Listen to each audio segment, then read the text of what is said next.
Hey garden friends, how you all doing today? So in this episode of AJ's Green Thumb, I'm going to be potting up some perennials, some very choice perennials. I actually scored them from Lowe's earlier this week. So they've been in the house for about 3 to 4 days. What you want to do when you get bare root perennials, you need to make sure you plant them up as soon as possible. You don't want to keep them in the house where there is minimum humidity because it'll dry out the medium. So they all come in peat moss or probably cocoa coir, that type of substance. And it's moistened and packaged, okay? So what do I have here? I have a 3-pack of Sarah Bernhardt peonies. They came in this bag right here. So what I did when I was in the store, I actually opened the box and took a look at the actual plants in the bag before I purchased them. Also, I have 2 packages with 2 plants each. These are bleeding hearts. Beautiful. That's up here in zone 7A. That's a shade plant. And I kept going with the peony craze, and I bought 2 more plants individually packaged. This one is peony sorbet, and peony Shirley Temple. All right, so I also inspected. I made sure I checked, the medium, make sure it was relatively moist, and it had some type of growth coming from the root, because what you're buying are bare roots. So, and then the other item I bought here is an Asiatic lily. Now this just took my breath away, because if you can focus, if the camera can focus on this, you'll see the deep purple, nearly black hues of the petals of this lily flower. That's going to be really, really nice in my garden bed. So what I plan on doing right this second is preparing a soil mixture. I'm going to go ahead and prepare a soil mixture. It's going to be 1 parts peat moss, 1 parts leaf compost, and a little bit of grit and sand for drainage. All right, guys, so before I go any further, I want to introduce myself. I'm AJ's Green Thumb, the owner. To all my new subscribers, I'd like to thank you very much for following me. On this channel, I cover a lot of videos on topics such as flowers and perennials, annuals, shrubs. I have a woodland garden on my property, and there are a lot of trees. So I tend to buy plants that thrive in that environment. I do have a few areas that has full sun most of the day, and so you'll be seeing me covering plants that thrive in those areas as well. So let me go ahead and prepare the soil.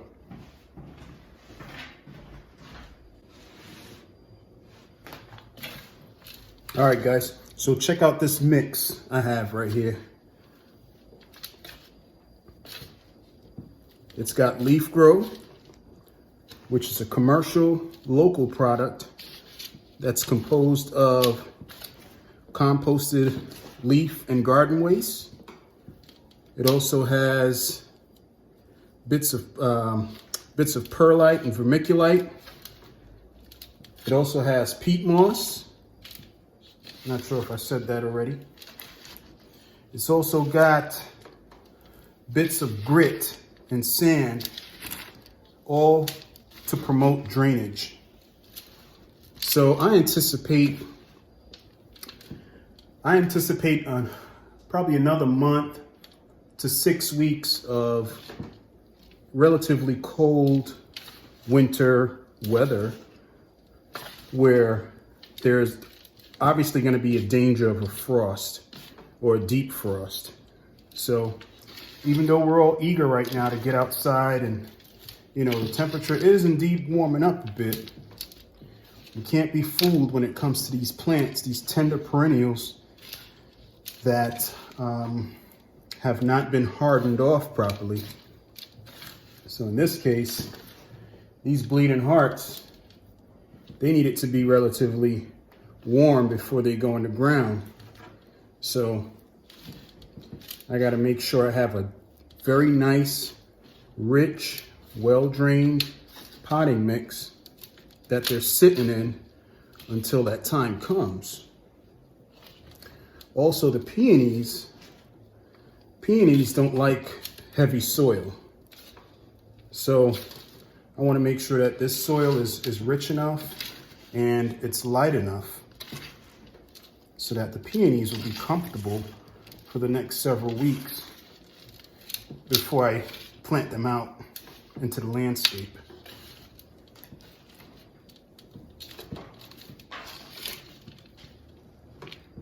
And when I mix soil, I like to actually get my bare hands in them.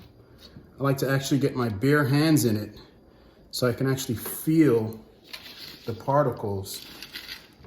Because nothing beats that dexterity with feeling things with your bare hands versus wearing gloves. So now that I've got a really great consistency and texture, we can go ahead and pot these babies up.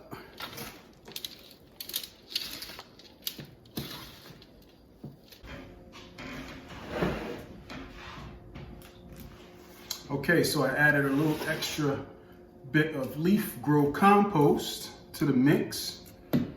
So I think what we're gonna concentrate on this second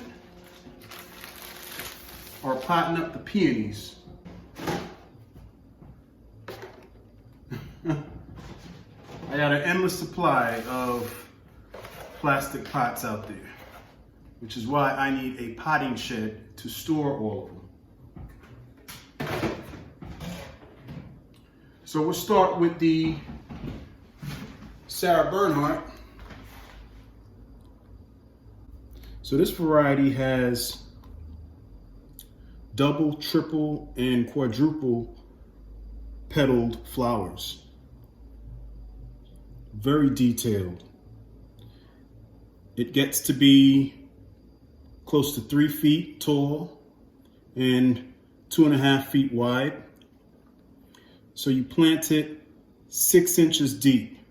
With peonies, you're supposed to plant them where let me just show you. Let's just open up a bag here so we have reference to what we're talking about here. Okay. So here's a peony root. Okay.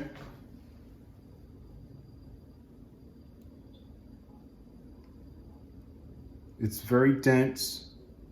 It has some very fine roots at the tip of the root chunk, or the root stalk, I guess you can call it. And out from the crown, this right here is the crown. The crown is where your roots meet the stem or the stalk.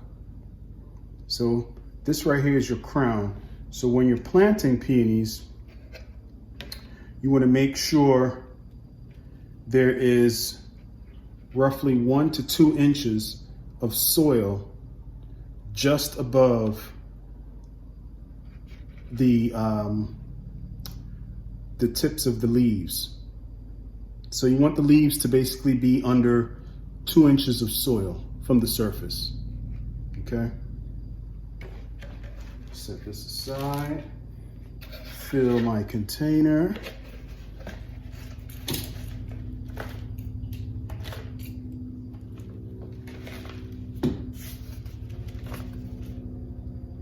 And this is really a measuring game, depending on the size of container you're potting it in. So this right here is perfect. See that? You roughly have 1.5 to 2 inches below the surface. So we'll go ahead and bury that. So I probably put in roughly 2 to 3 inches of soil at the bottom of the container.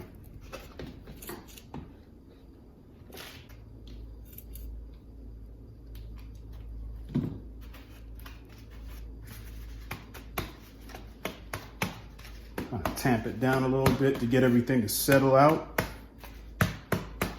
All right. And then we'll just water it in. And we'll just continue the process.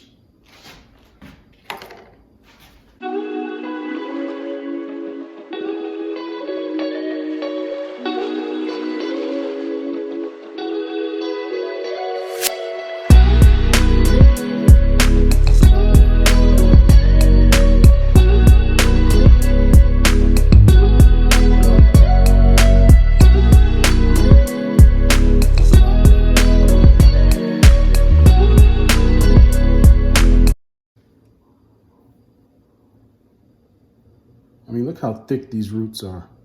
So these bare root peonies are already planted and mass produced in fields and possibly greenhouses before they're packaged up and sold. So they go through a period where they're conditioned to more mild temperatures or mild environments. So you want to wait a little while, in this case, to put them out into the landscape. And in fact, what I plan on doing is hardening these off when we get closer to my last frost date. And here in Zone 7, Maryland, Zone 7A, my last frost date is around April 15th. So it's towards the end of April. And even then, you can still encounter late frosts. So you just gotta time it right, pay attention to the weather. You know, make sure you pay attention to the forecast. I always go with 10-day forecasts, because within that time frame, I mean, you know, things can change. But it generally gives you a good idea of what to expect. See what I did here? I added the mix that the peonies were in to my initial mix. Waste not, want not, right? All right. Okay. So that's nice and light and loose. Great drainage. Labels. Usually I make labels before I start planting or potting things up. But I'm gonna just separate these and place the box on top of the pots. All right, so we're gonna go ahead and let's pot up this beauty right here. Sorbet, or sorbet, however you pronounce it.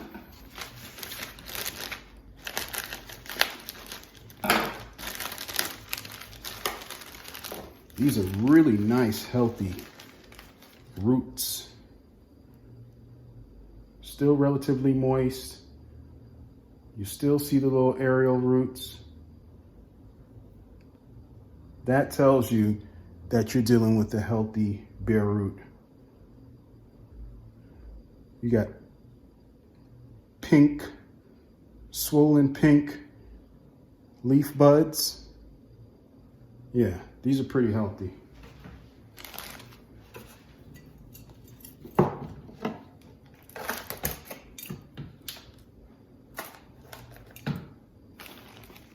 Let's see. I have to push this squirrely root down. Okay. Cover that up.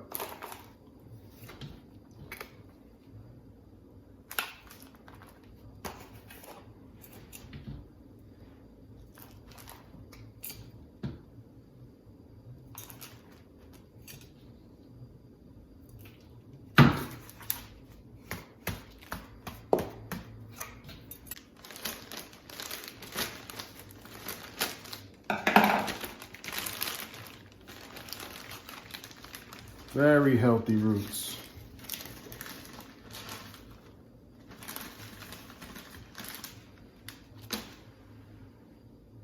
I mean, look at this one. This looks like it's making a kung fu fist or something. They look really crazy.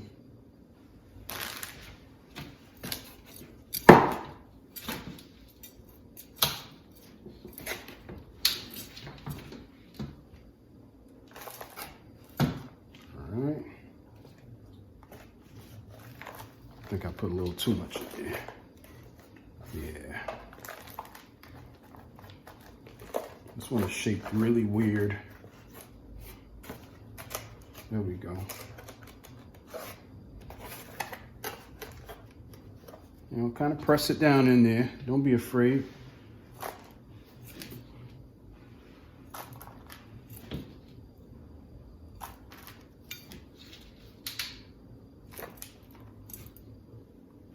So like I said, I'm not going to plant these until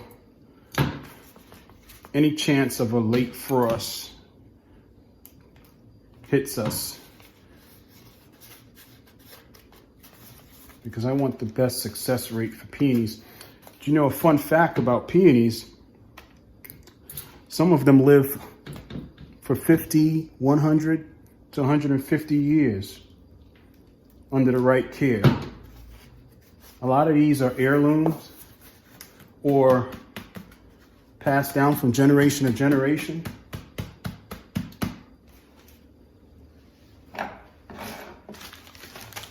Yep. Good old peonies. Another fact about peonies, they do not like to be moved or bothered after you plant them. So wherever you end up planting them, make sure you really choose that location wisely, because you don't want to risk losing that plant.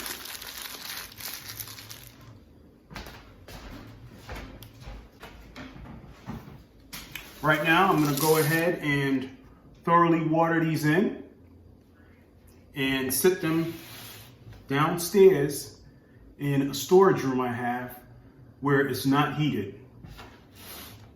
So you can either put these in a garage, an unheated garage, or an unheated location in your house. Or if you have a greenhouse, even better. All right, guys, so that's it for this episode of AJ's Green Thumb. I hope you guys enjoyed it and learned a thing or two. And I appreciate you guys hanging with me.